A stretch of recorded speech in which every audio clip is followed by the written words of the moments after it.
kakati wano bapangisiza bagenda teekawo gym bagenda kuzimba bateekawo gym ennyumba bagenda gijjawo kaki kyozzaako ndakubbala osa agenda kubbala wabadde ki nagikoona naggulawo n'afulumya entebe buli kimu ekyo mu nnyumba kyonyinza okugamba nti kivaamu ssente ennyumba nesigala kyangaala era okuva n'olwo eryawo bwetyo musawo nenajja n'atugamba ebyomusaayi tubisazizaamu kubanga tugenze okukinoonyereza nga noono mugerwa ayinza okuba nga si muganda wa Kafeero okuleekaana kwali kungi nnyo.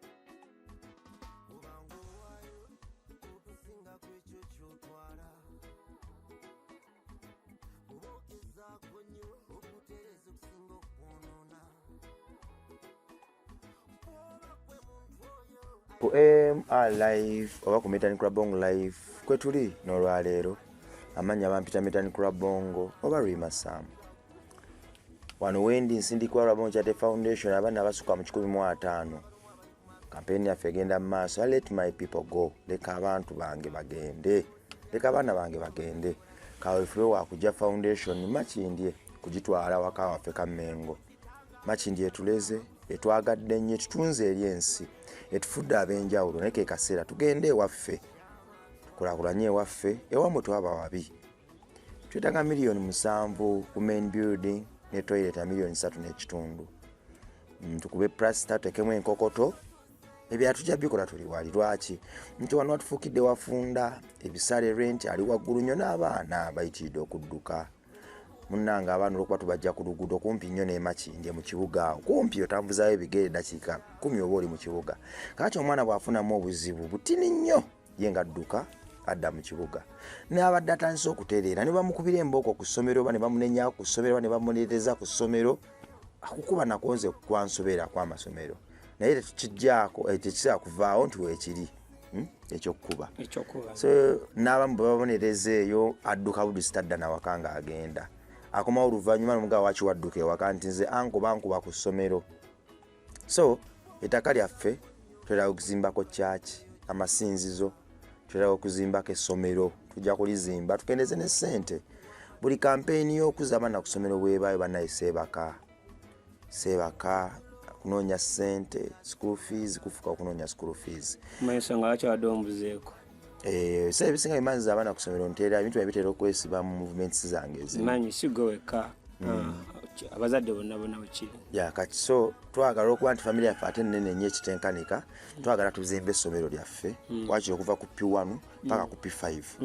Kakati tuwe abaana bonna abali ku luguudo bwe tulituukako education n'abaana b'e Kamengo mu kitundu awo wonna tuwawe education. Lwaki nze eddoboozi erimu ku lye nawulira lyaŋŋamba nti tojja kuyamba nsi yo n'abaana ba nsi yo ntobadde kumanya na Katonda. Ekiyandika kati okumanya Katonda obeera bawadde ensulo y'obulamu bwabwe bw'omu maaso nti omwana buli w'omulaga Katonda kitegeeza nti kitegeeza nti obyudinzeewo olugero wakati we n'obulamu bwe obw'omu maaso. So nga tuyita mu kubasomesa tugenda kuba bavumu ne bwe tulivaawo nti abantu bwe tulese emabega balisobola okutwala enjiri ya kitaffe mu maaso. Tugamba nti twayamba era tulikyogera tutya nti ddala twayamba nga tetwayigiriza tetwasomesa tetwawa Katonda. So tujja zimbawo essomero tuzimbewo n'amasinzizo. Essomero eryo e Kamengo nalaba nga waliwo bambi problemu y'ebyenjigiriza n'okumanya Mukama. Ebintu ebijja tuyambirako ddala n'okuextendinga obuweereza buno eri society abantu okozesa amasinzizo ago nabo okujja okusaba n'okwongera okuinspiringa abaana then n'okuwa education abantu betulijja eno mu kibuga obwana bu street kid mu broken families n'abantu b'oku kyalo olwo nno ensi yaffe osanga kyeri tujjukirako nti webayimirira baweerera bayigiriza. Ndi ne Katumba Katumba sewo enkuba ebadde ekusse blood enkuba yo tonsanze nga zina mpira badde y'amaanyi kati ngera akayumba ko kalabaye ogenda okukola oti nga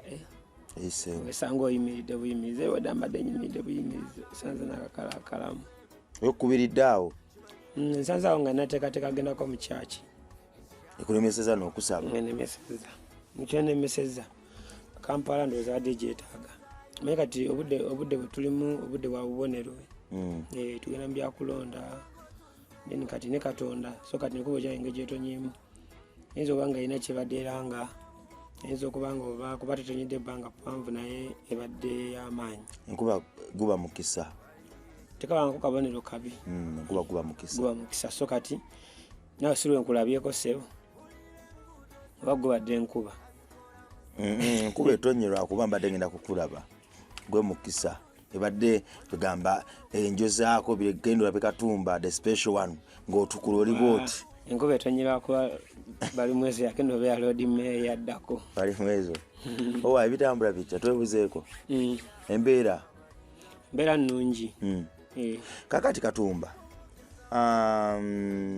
nsonyiwa mbadde nkubuzeeko naye ebiseera ebisinga mba nkulowoozaako nnyo kaweefube ebiseera ebisinga gwe mbaddemu campaigns naddala ng'ey'okuza abaana ku ssomero bisobola okunkwatamuko naye nsigala njija gy'oli buli kadde mu birowoozo ne mu bikolwa. Nanoonyaako ku muzeeyi Jingo. Muzeeyi Jingo mumanyi? Muzeeyi Jingo muwulira. Muzeeyi Jingo twayogera ebintu bingi naye nno nze neebaza Mukama yampa omukisa kuba yakubiranga muzeeyi ennanga. Simwe bw'obadde okimanyi yakolanga ku piano ya muzeeyi yakubanga keyboard era mazima muzeeyi bw'aba ayogera ku Paulo Kafeero Muzeeyi Jingo yayagala ndowooza Paulo Kafeero yayagala taatawo omugenzi anti kakati era ensonga lwaki nti webale kwogera ku nsonga eyo tewali muntu ayabeera kumpi ne muzeeyi nga teyamwagala. Olaba abatambula banako nakati bamwagala ate nze saamulaba wadde nako naye essanyu buli mwenimwogerako nga tegoli mukulu okumusinkana baali basitasewo Kafeero omusajja akulidde mu Kampala nga mutemuntu bagenda wakutulanga bigundi ogenderayo ku bivulu baali tebatuukikako nze Kafeero saamulabako nange baadawe akuba nti muzeeyi naye sirina nnyo mboozi nnyingi nnyo ya muzeeyi gye nina eyinza okuba ya myaka ng'ebiri. Muzeeyi yali tatuukikako ssebo yali sita. Kakati bwe nayogera n'omwami oyo nalina bye neetaaga okumanya mu mboozi gye twanyumyamu naye Muzeeyi Jingo naye nawe yatuuka n'akoona. Yaŋŋamba nti muzeeyi waliwo ekibiina kye baali bakoze okuyamba abaana bamulekwa bonna abaana ba Paulo Kafeero. Ekibiina ekyo bakiwulirako? Ekibiina ekyo ekya Kafeero Foundation nakiwulirako naye siri omu ku baana abakyenyigiramu kubanga mamange muzeeyi we yafiira maama yali alina obuvunaanyizibwa obusobola okumbeezaawo ate akati alina nnyo nkolagana nnyo amaanyi ne muzeeyi so siri omu ku bantu abakyenyigiramu naye nga nakiwulirako era ne muzeeyi Musisi muzeeyi we yanyweranga n'ebintu bingi bye yaŋŋamba nambuya n'abantu abakiteekamu amaanyi. Waliwo omusajja bamuyita Mr. T-Bax yakitandikawo era waali ssebo. T-Bax abeera T-Bax nyinza obutakulimba nti abeera wano Munnayuganda ssebo Munnayuganda bemu ku basajja ababeeranga okumpi ne muzeeyi ate nga baali baana mu biseera ebyo kati n'akula n'omukwano ogwo nti Principal yannyambako nge waba afuddewo kateekawo foundation esobola oyamba abaana be naye olwa family obutakwatagana nkyayotera okulaba nga foundation eyo mpulira nti nesaanawo. Katumba foundation eyo waliwo omukyala wa muzeeyi omuzungu bamuyita Madamu Kase bw'aba nga taginaamu mukono banga nti naye alina kye yali ateeseteese bwekityo ekyokuyamba abaana ba Paulo Kafeero. Ekintu ekyo kyekimu kyekiri era ono omusajja gwe nkugambye onaba olina obusobozi ojja munoonyako bamuyita Mr. T-Bax nange era mumanyi kuba namunoonyako omunoonyezaako omwaka guno eno kuba muzeeyi Musi yagenda okufa mu 2023 yali ampadde omukisa nga ngambye mba nina kyenzimba neetaaga okunoonya omusajja oyo kubanga bamu ku basajja abasobola okuteekawo ekintu ekyo balabe nga batugatta n'okulaba nga nti tewali mwana wa Kafeero abonaabona. Mpa ensonga nga 3 ezaafiirako ekintu ekyo okugaana. Ensonga 3 gozerowooza asizirowooza balina jasira kuba kisagadde nnyo okuwa nsonga kigazira jasi njagadde kuwa manya ensonga 3 esooka swazi niga ensonga eyokubiri Muzeeyi Mugerwa ensonga eyokusatu abafamily abamu kyemmanyi tekyagwalwa abantu ba bulijjo abali out of our family wabula baali bantu benyini ab'omu family. Ensonga ki esobola okuleetera muganda w'omu okulemesa muganda we okuba obulungi? Anti kaakati mu bulamu era nagezaako okulanga okiyigiriza abaana abo bobeera nabo nti empisa kintu kikulu. So biseera ebisinga respect ne discipline bitambulira wabiri, naye nga tubina batambula bibiri kubeera bumu. Waliwo kitwandiise nga ti kino kyolina osooka kino kigoberera ng'ekimu okifiisa ojja kwesanga nga tofunye mu kati nti ekintu kinene nze ku byenzi mpulira ng'omwana kuba abantu abamu mbatuuseeko saala nnyo okwogera bintu byambu kati era ne Mr. T-Bax yandaga nti family yange ekintu yakikola ki yakisaanyaawo. So nga ndaga nti Mr. Mugerwa balina gye bamutwala n'ennyimba ne bamukolereza vidiyo eza Muzeeyi nga balina gye bamuconnectinze nagenda n'avuma abantu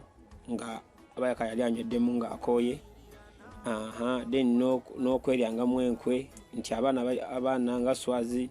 yawiranga project weti nga tayagala agitwalira eri atagenda ova eri nti obutabaawo okwesigaŋŋa naye kyaka kintu ekyo kyaliwo kinene nnyo n'olaba nga abaagala oyamba abaana bennyini beeryamu enkwe. Kati n'olaba nga obutakwatagana bwatandikira mu family. So sigamba nti abantu bewabweru bakikuba abantu bennyini aba family yaffe be bafuna obutakkanya ate si bonna kubanga mulimu era abaali bakyagala naye ne kibalemerera. Mr. Mugerwa yani? Mr. Mugerwa nze mwiranga Joseph Mugerwa. Yali muganda wa Paulo Kafeero taatawo? Ndowooza. Washolowooza tumanyi gwe baba taatawo? Kale olaba ffe batukayanira okubanga tetuli baana ba Kafeero kakati ye bo kizibu nnyo okubanga nabo baali balina enkaayana okubanga Kafeero teyali muganda we. So kigambibwa nti Mr. Mugerwa muganda wa Paulo Kafeero taatawo? Era balaba era bafaanagana sijja kyogerawo ntyo naye family kintu kinene omanyi binene ebintu byetulimu bantu bangi batukwata ensobi naye nga zino ensobi zineno sifa abaana tetwaliwo okitegeera naye nga ensobi zineno n'abaavaawo manye kino kitukira ogamba nti tuzikule gundi kitegeeza yali asinga okimanya yakirekawo nti nagamba gundi bamuziikule lwaki nti kibasusse entegeera lagamba tugyewo gundi oli kuba yali asinga kitegeeza nti bino ebyenkaayana byaliwo nga naffe tetunazaalibwa kuba wengamba okunyumiza sitoleya gye mmanyiko entono n'abalayi bagisobola okugamba kiba kingi naye byo si byemba nnyo okunyonyola naye tuba n'ensonga nti sawa ya leero Swazi ne Muzeeyi Mugerwa nze ndowooza baviirako ensonga eya foundation okubanga evaawo. Muzeeyi Jingo ddala ye mu kwogera kwe bwe nayogerako okko naye bigambo ebimu yanga ntasuubira nti waliwo omwana wa Paulo Kafeero abona naga nti kale kisoboka naye kizibu kubanga ddala Paulo Kafeero yaleka entega kereka nga nnenemu okuyamba abaana be. Anyway ate kati gwe oli wano embeera gy'olimu si nnungi. Ani kati wabanga yayogerawo atyo kati anti omukulira kugamba omuntu wafa si kusaanawo ng'abasinga we batetenkanya balimberimbe basookawo kugira okwezza ebitatuukanye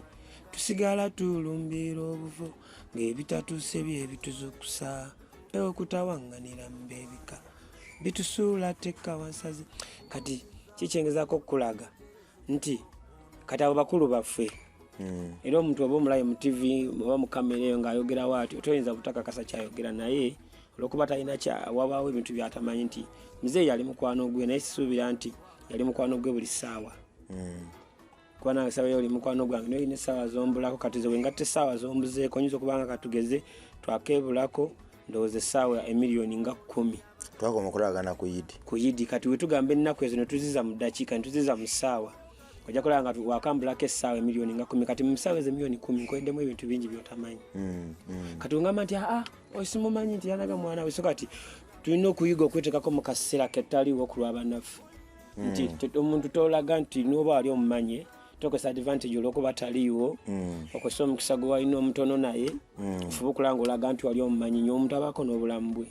obuli private webale nnyo ate butali private leero osobola okubeera nange wotaba wano nange olina abaala b'okolako kitegeeza nti obulamu bwe butyo buli nti tosobola kumanya kintu gy'otali era gy'oli gy'osobola okumanyira ekyo ky'osobola okwogera. So kati kyewabanga wati wakyogera muntu mukulu we wakimanyi naye ayinza okuba nga akimanyirwa akaseera ako nga tanaba nakuzukusa kumanya kutambulamuko agamba naye kino kyengenda okwatula abaana bakafeero manyi bameka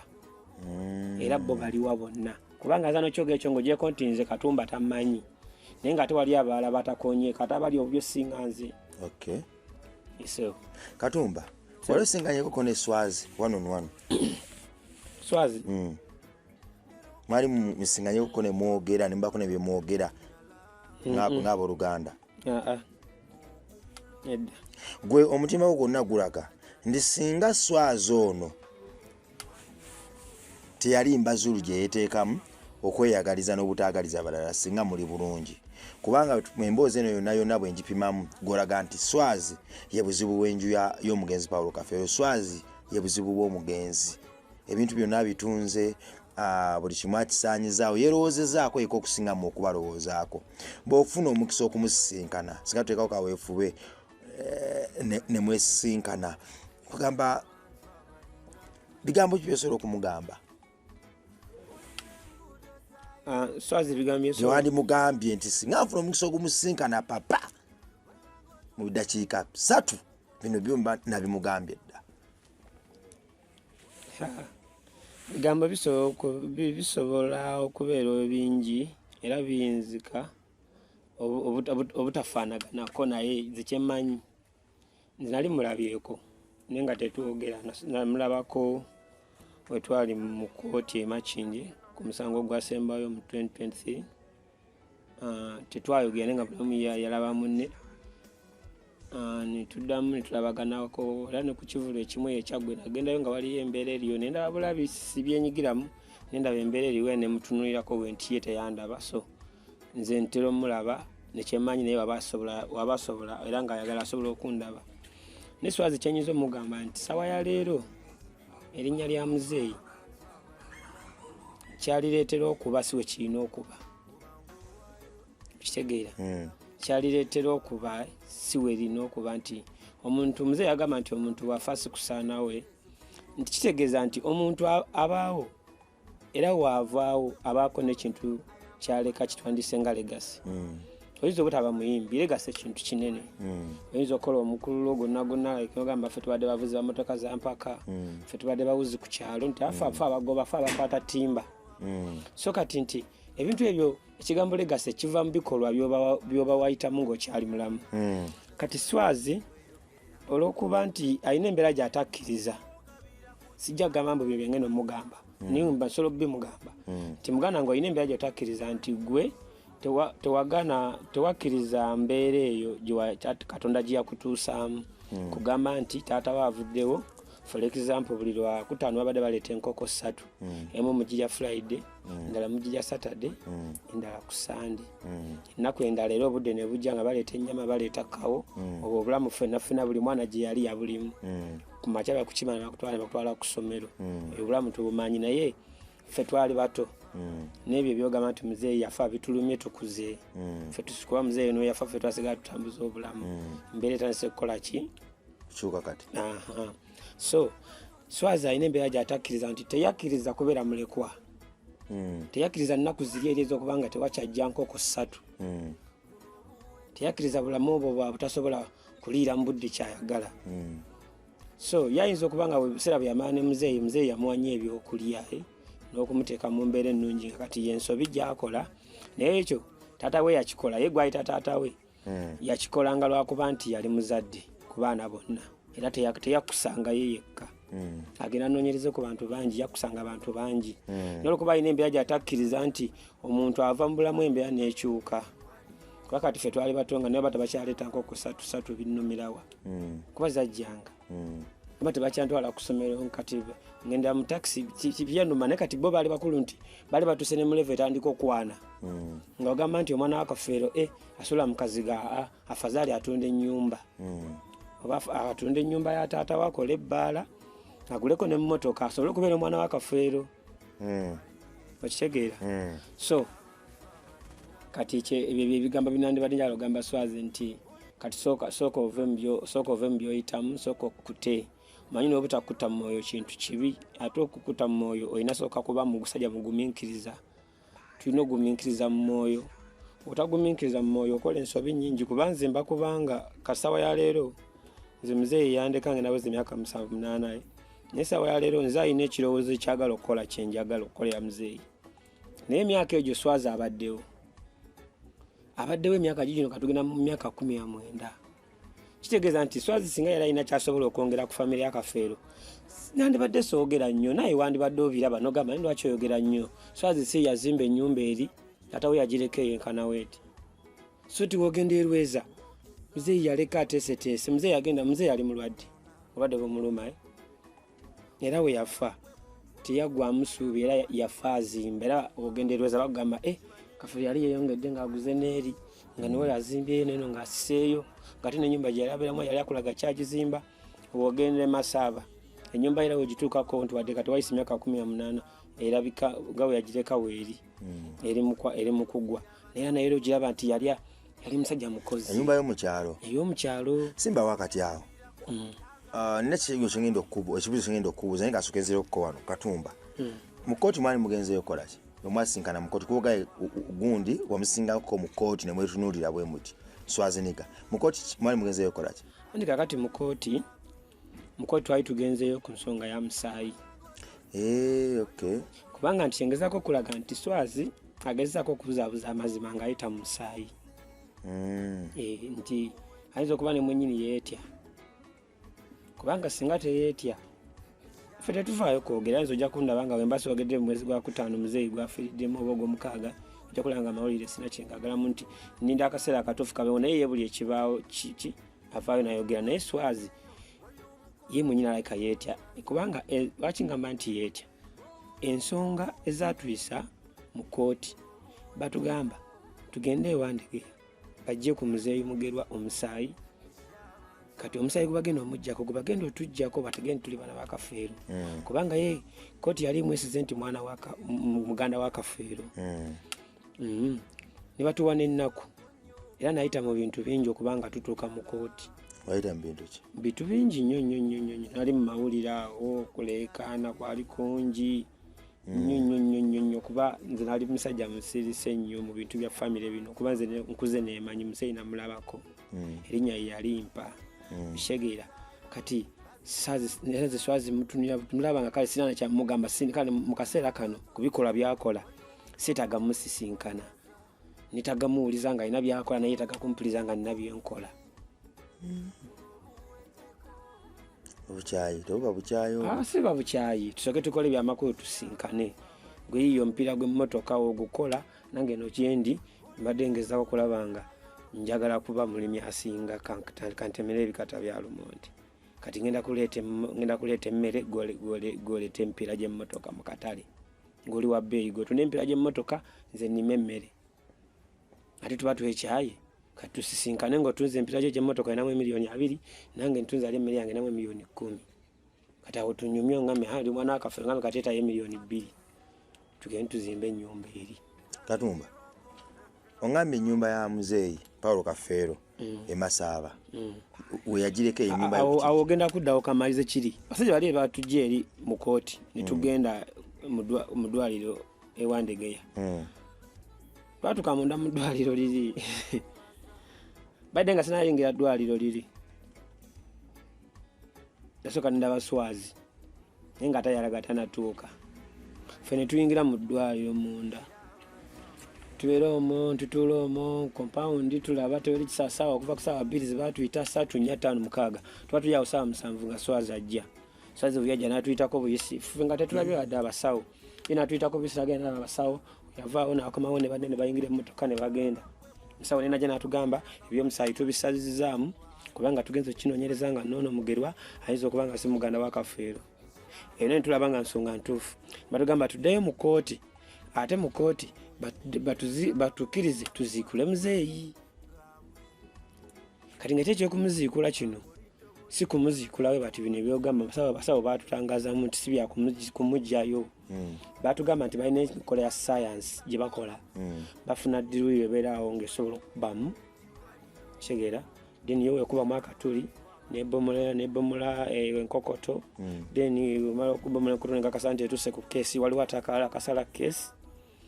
Then kabaako kamera ne bamanya nti wano basooka scanning ne bagamba kati akawanga kali wano twagalamu linnyo lye. Ne bayisaamu akatuli ne bamenya erinnyo kali kabaako kabanka magalo biki ne kajjako ne kajjayo erinnyo awo bagala luviiri lumu ne balugjayo kali akatuli kaddamu ne kasiiringa keesi kuba bajjawo akantu katono nnyo jasa akayitamu erinnyo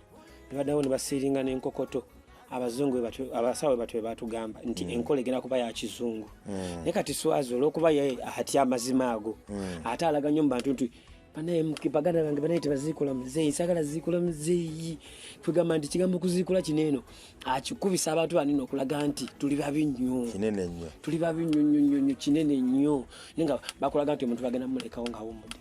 just kalaundi we kati bajeyo erinnyo. Abazungu bagamba sente wezibago ziriba balina tekinologi ebima faawa bigula faawa bipangisa sobi ate ngo gaba mazima nga gatumalako emirembe ekyo kintu kyangu kuba nange ondaba nze n'ebyokukola bingi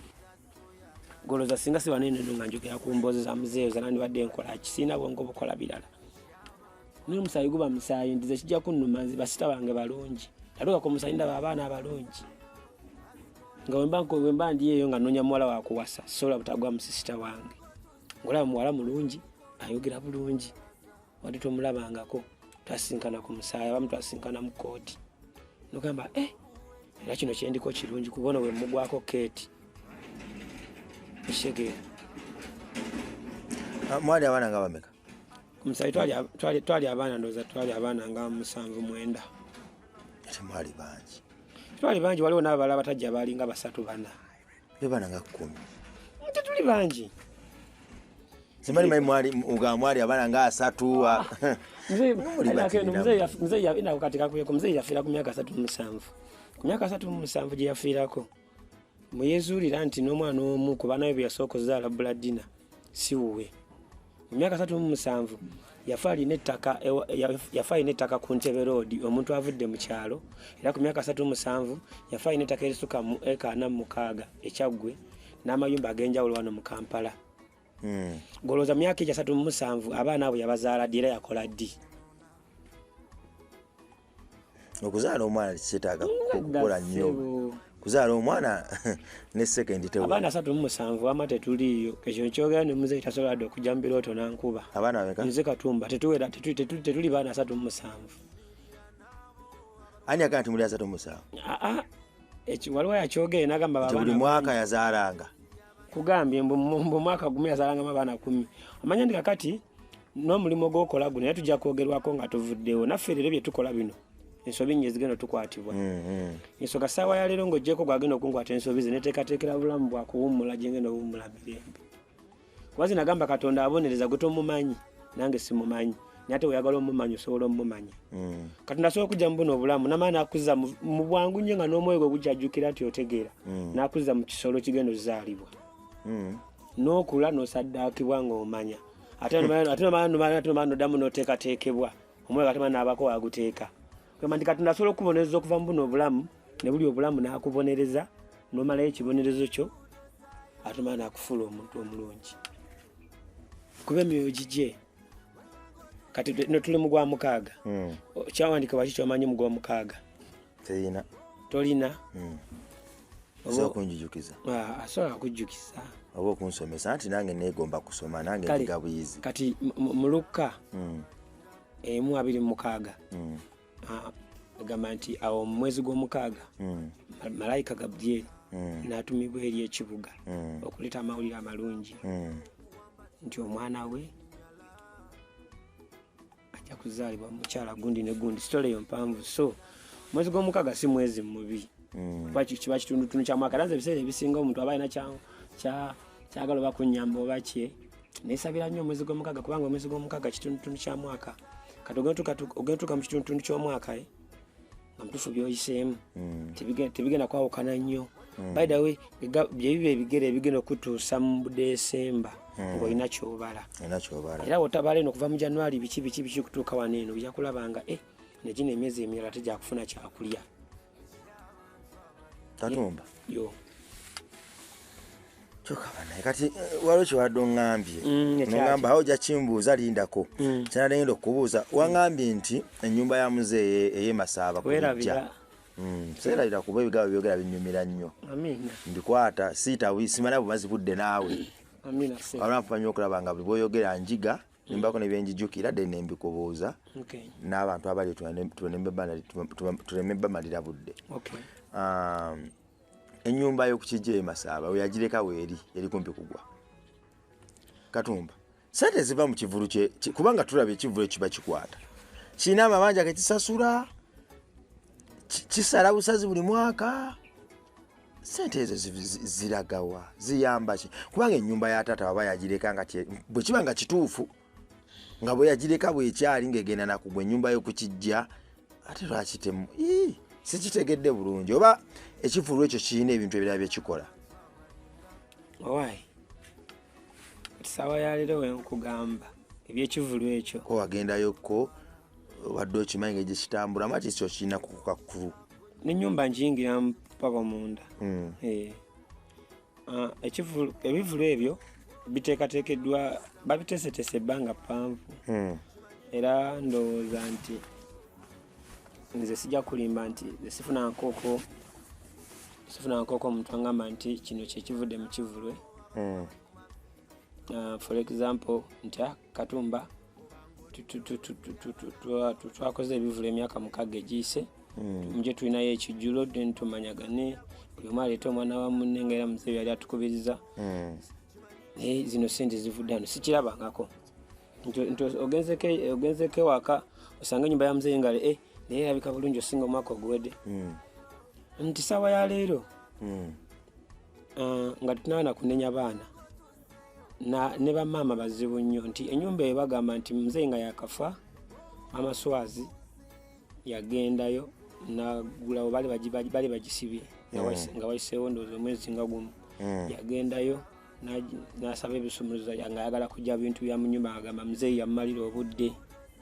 afudde talina kyamulekedde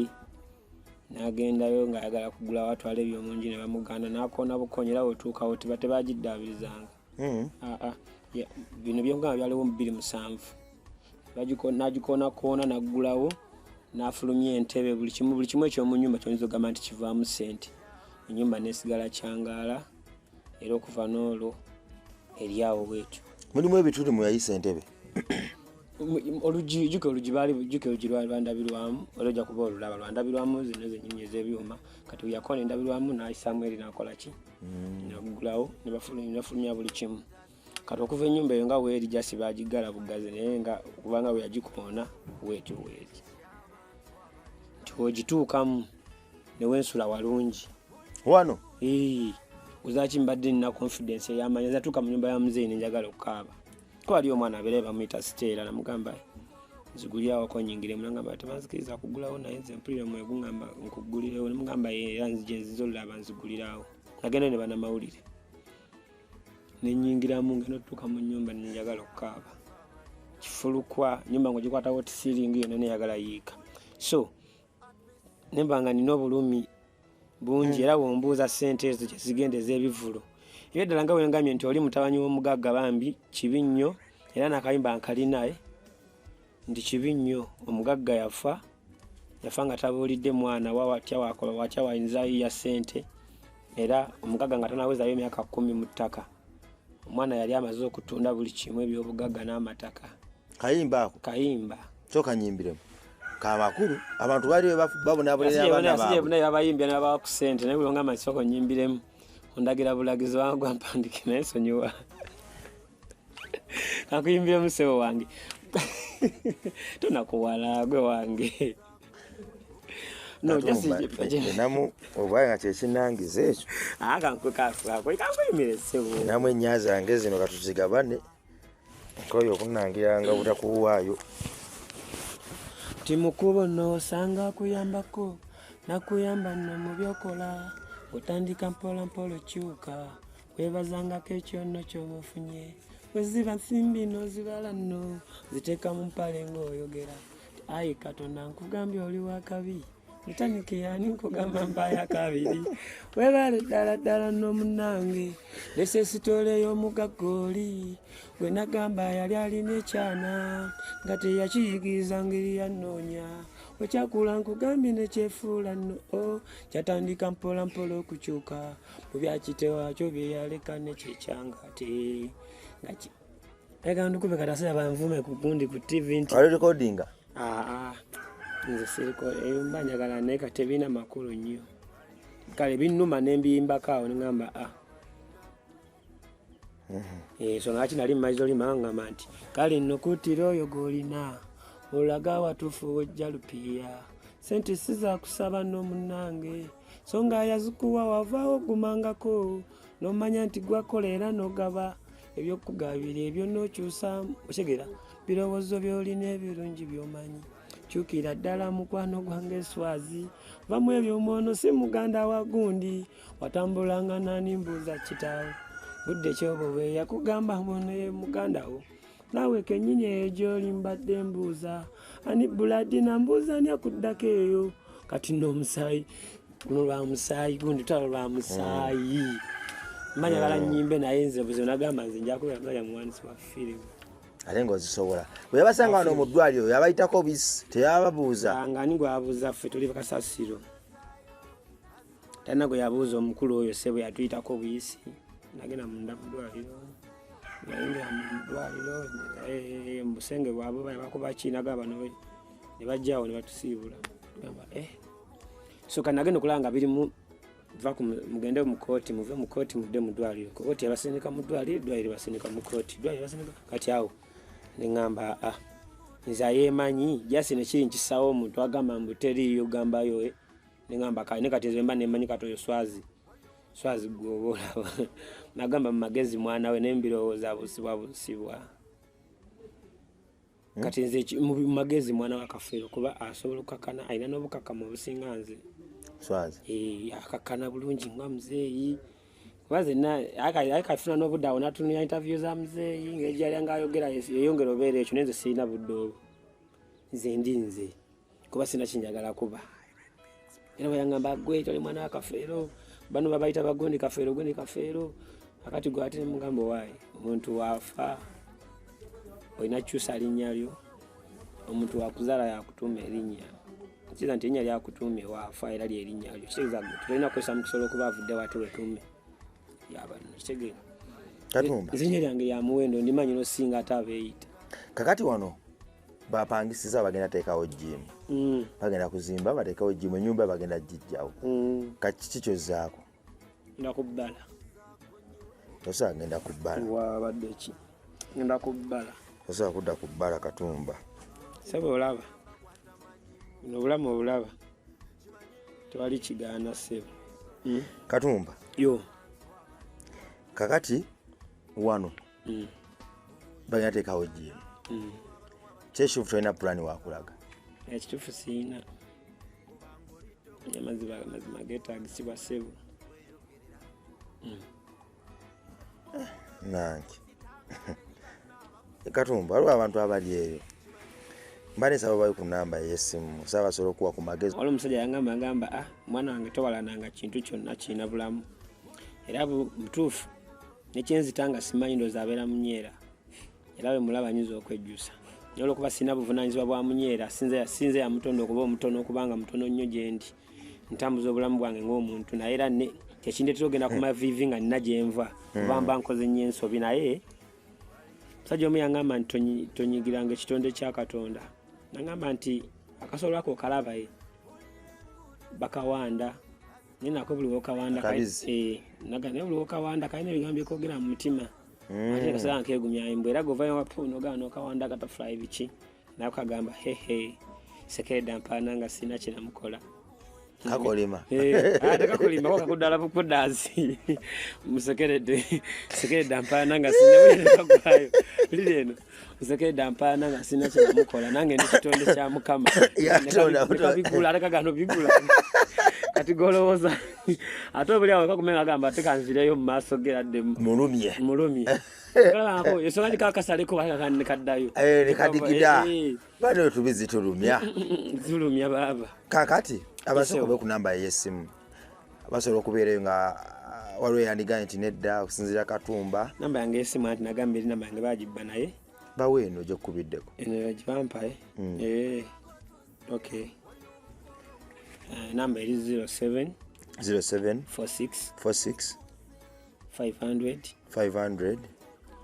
618 giddemku eri 07 nyamukaaga 500 mukaaga M8 gwe mwana Katonda ali eyo osobola okuba nga olinawo ekimu kye eky'ekkumi ekyensi nogamba Katumba kuba kati ekyokudda ku kkubo ate wano bagenda kukolawo gym Katumba talina wadda soga ati nedda Katumba tutetenkanye ninawo wano ruumu yange kuba Katumba musajja mugezi yakigamba bugezi oli musajja mugezi Katumba tokyogeranga bwotyo anti problem eri bweti bw'ojja kuŋŋamba nti musire muli musiru ate muli naye ayuga n'agamba mwegenderezenga enduulu era temwesigamanga eno si nduulu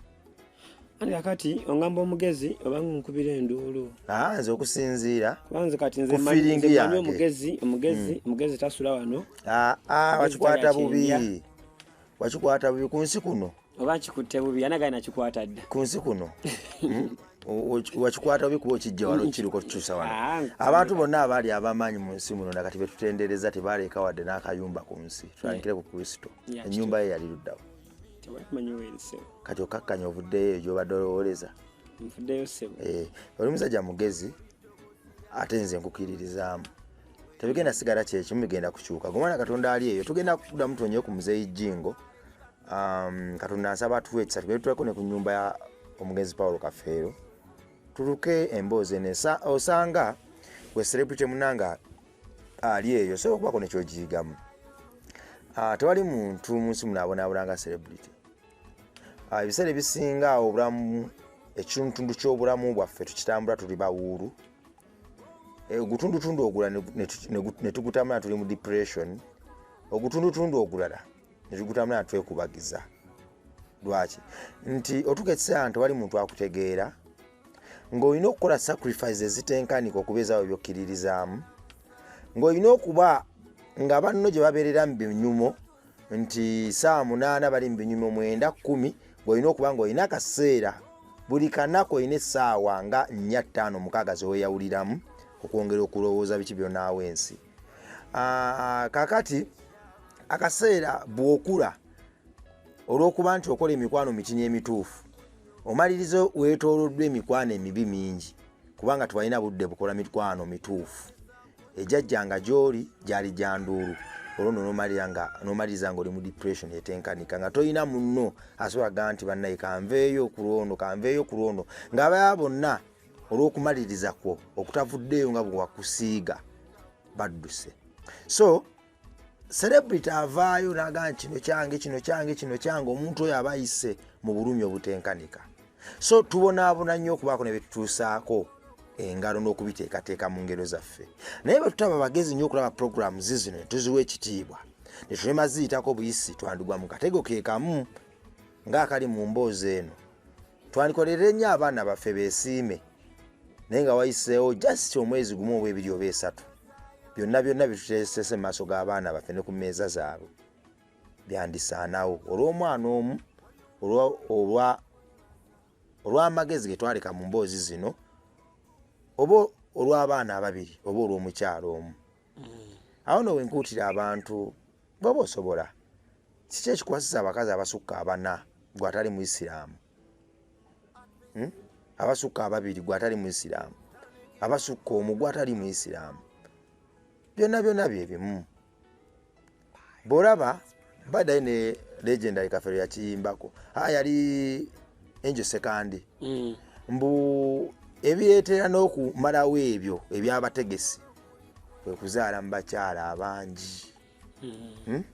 Sekandi yakiyimbako enjo anti yakiyimbako nga akiraba ndowooza akimanyi ate yakirabako ne ku mukwano gwe nti buli wozaala abaana abangi obuvuyo we butyo obuvuyo oba bungi ate era wesanga n'abaana abasinga si babo ate wesanga era ate abatali babo ate biwalaga n'okulaga wasinga okwagala era tolina wotandika nagamba mbwa nabagamba ensi kasawayo kati ntiswazi ne watukuba wati si mwana akafeero kiruma muzeeyi wa muzeeyi yagamba wasinga naye nayogera nti naye simutegeera naye kati agamba namuteekayo kati ate naye gwe bateekayo takozeseza magezi mazaale. So tudde eri Mukama tukwate Bayibuli tufube kale waliwo ebitagala ekikutagaddeko nga tokigenderedde ekyo kya buntu naye wali ag'amagezi abantu tubasabire nga tubasiibula tugenda basabira ewali amagezi boba oyina omukyalo omu maintaininga Bayibuli gikwate bukusu Kurani gikwate bukusu ebitabo ebitukuvu bikwate bukusu twewala ensobi nga zino abantu tubasabire tubasiibule naye gwagenda okusaba zagenda okusaba anze nga sinaba kusaba ngenda kusaba eddakiika emu n'ekitundu mbebaze kubanga mbadde sifunanga mukisa kubeebazangako badde ngotisa program okolaki nze ngenda beebaza na mechanic yakwebaza abantu bange banene kuba kati sawa yaliro obulamu era nsobola obula abantu buli mukyukamu nafukamira waneeno ade kubeetonye naye nga bukyuka bulikyuka banaye abalabi baffe abalungi nsooka okutwala omukisa gwange nze Eric Katumba nebaza buli omu abaddewo ku lwange commentinga kulikinga okufollowinga ogwasharinga video yaffe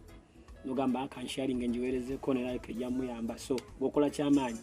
kubanga sawa ya leero kati ntuuka wangi era nga nina okukkiriza nti amaanyi ge muteekamu temujjoko Mukama Katonda abawe omukisa tuli mwezi gwa mukaaga kimanyi bingi bye mwetaaga bingi bye mulabanga ebiganyi naye nga nze wekugambya ano nti nawe olamu buli kyuka nawe ebigendo ekyuka mweyongera okulaba mukwano gwange ono then n'okuba nga mufolowinga program ze ez'okuba nga ayamba abaana kintu ekyo banaye kinene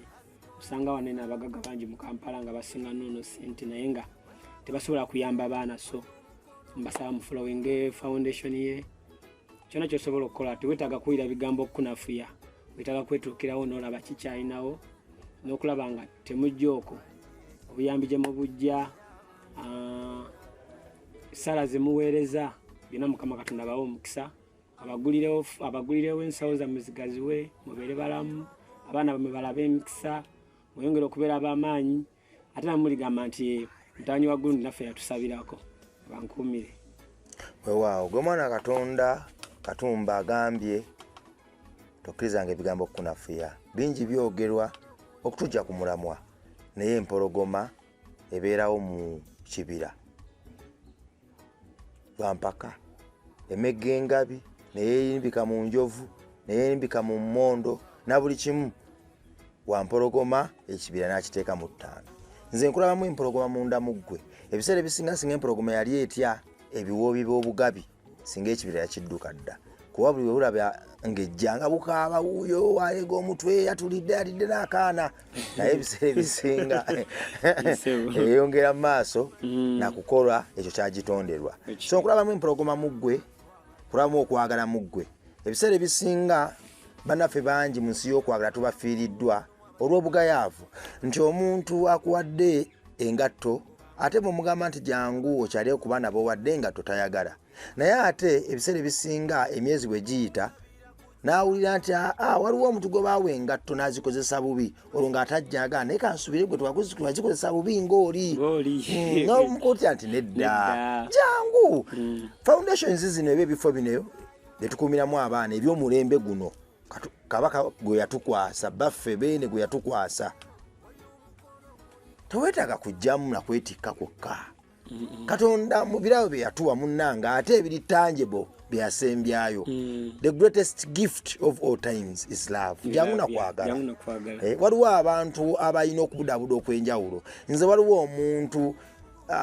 gwe twasimanga naye ettooyi nga tuzimba naye bali bamuyita Djibouti simanyi nti yali essaawa zino Djibouti yayina ekitono ekyo tubesabesa nga tusima ttooyi nga tupoota ng'ensi etukutte naye nga Djibouti asobola okunyumiza emboozi ne musima fuuti 2 olunaku nga temuziwulidde buzito.